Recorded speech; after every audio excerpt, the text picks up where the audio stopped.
এখন আমি ঢাকনাটা খুলে নেব।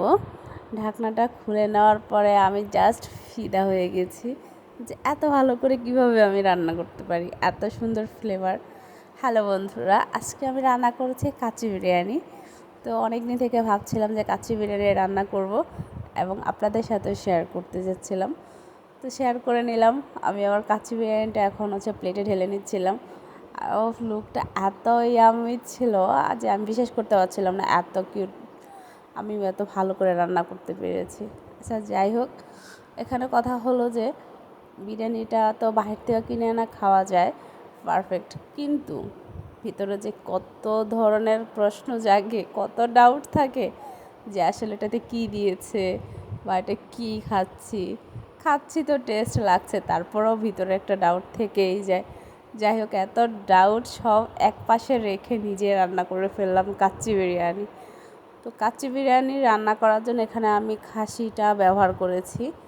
তো দেখেন লুকটা এত সুন্দর আসছে আর স্মেলটা তো অসাধারণ ছিল। আমি বাসায় অথেন্টিকভাবে কোনো ঝামেলা ছাড়া, তারপর বাহিরের কেমিক্যাল ছাড়া, ডাউট ছাড়া আমি কাচ্চিটা রান্না করে এখন খাবো, তখন আমার ভিতর কোনো ডাউট থাকবে না যে আসলে এটা কী। সব অথেন্টিক ঘরের তৈরি, হোমমেড। যাই হোক, এখানে আমি আবার পরিবেশন করে নিচ্ছিলাম। ও মাই গড, সাথে ছিল আবার বোরহানি দেখে তো আমার এত ভালো লাগতেছিল যে আমার কাচ্চি বিরিয়ানির সাথে বোরহানি, সত্যি ওইটার সাথে আমার বোরহানিটা আমার খুবই পছন্দের। তো আমি আবার 7 আপ কোক এগুলো একটু অ্যাভয়েড করি। তো বোরহানিটা দেখে আমার আরও বেশি ভালো লাগছিল যে কাচ্চি বিরিয়ানির সাথে আমি বোরহানি খেতে পারবো। দেখেন এখানে আমার কাচ্চি বিরিয়ানির লুকটা কতটা সুন্দর ছিল, আমি একটু আপনাদের সাথে শেয়ার করে নিচ্ছিলাম যে কাচ্চি বিরিয়ানিটা আমার কতটা ভালো লাগতেছিল। দেখেই তো আমার অস্থির লাগতেছিল যে আমি এত সুন্দর করে কাচ্চি বিরিয়ানিটা করে ফেলেছি। তো আপনাদেরকে একটু দেখিয়ে নিলাম যে এখানে আমার কাচ্চিতে যে মাটনটা ব্যবহার করেছি সেটা কতটা সফট হয়েছে। মাটনটা আসলে অনেক সফট ছিল। অনেক দিন থেকে ভাবছিলাম যে কাচ্চি বিরিয়ানিটা রান্না করব, কিন্তু আসলে ব্যস্ততার কারণে রান্না করা হয়ে ওঠেনি। দেখেন অনেকটা সফট হয়েছে আমার মাংসটা।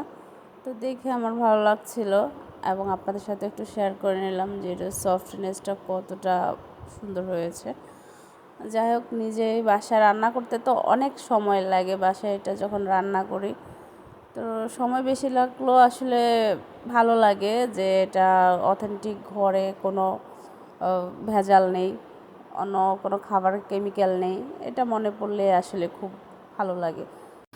বাইরের কোনো কেমিক্যাল নেই, নিজে রান্না করেছি, যদিও বাইরের মতো এত অ্যাট্রাকটিভ যেমন অনেকটা টেস্টি হয়, অতটা টেস্টি হয় না ঘরে তৈরি করলে, যেহেতু আমরা অনেক ধরনের কেমিক্যাল ব্যবহার করি না এই কাচ্চিটাতে। তো নিজের ঘরের হোমমেড যা ছিল তাই দিয়ে রান্না করেছি, যেমন হয়েছে খুব ভালোই হয়েছে। আপনাদেরকে আমি আবার বোরহানিটা একটু দেখিয়ে নিলাম, এটা দেখলেই আমার একটু ভালো লাগছে।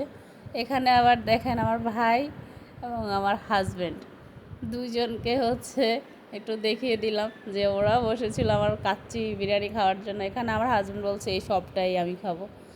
বলছে তুমি সবটা খাবে, তাহলে আমরা কি খাবো? বলছে একটু খাবে। যে এতটা টেস্ট হয়েছে যে আমি সবটাই খেতে পারবো। আসলে হুদাই সে এখন খুবই কম খায়, অল্প একটু খাবার খায়, আগে খেতে পারতো এখন খেতে পারে না।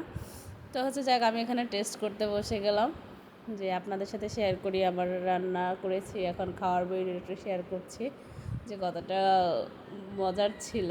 আসলে টেস্টি ছিল, দোকানের মতো না হলেও ঘরে রান্না করেছি সেই অনুসারে ভালোই হয়েছিল। তো খাবারটা ভালো ছিল, সাথে আবার আমার একটু বোরহানি ছিল, এই জন্য খাবারটা জমে গিয়েছিল। ঈদের সময় ভাবছিলাম রান্না করব, কিন্তু ব্যস্ততার কারণে রান্না করতে পারিনি। সেই জন্য আমার হাজব্যান্ড আবার বলছে যে কবে রান্না করবে কাচ্চি বিরিয়ানি। বললাম যে ধৈর্য ধরো, আমি একটু ফ্রি হই তারপরে রান্না করব। তো আজকে ফ্রি হয়ে গেলাম, ফ্রি হয়ে কাচ্চি বিরিয়ানিটা রান্না করে সবাই মিলে এনজয় করলাম খাবারটা। আমার কাচ্চি বিরিয়ানিটা কেমন হয়েছে আপনারা অবশ্যই কমেন্টস করে জানাবেন, লুকটা কেমন ছিল। আর এখানে আমার ভিডিওটা যদি আপনাদের কাছে ভালো লেগে থাকে অবশ্যই একটা লাইক করবেন, আমার চ্যানেলটা সাবস্ক্রাইব করে দেবেন। যদি আমি কন্টিনিউ খাবার ভিডিও দিই না, আমি এখানে হচ্ছে আমার কিছু আদার্স আবার পেজটা দেখে আসবেন। এখানে আবার হচ্ছে কিছু এই আর কি রং ঢঙের ভিডিও আছে, যদি আপনাদের ভালো লাগে একটু দেখবেন, দেখে ওই আর কি একটু লাইক টাইক করে দিবেন যদি ভালো লাগে। এই আর কি মাঝে মাঝে চেষ্টা করি যে খাবার ভিডিওটা আপনাদের সাথে শেয়ার করার জন্য। আসলে খাবার ভিডিওটা আমার শেয়ার করতে খুবই ভালো লাগে, যে বাসায় সবসময় শেয়ার করে হয়ে ওঠে না, যেহেতু আমার সময় পাই না খুব একটা, সেই জন্য আর শেয়ার করা হয় না। Thank you for watching my video.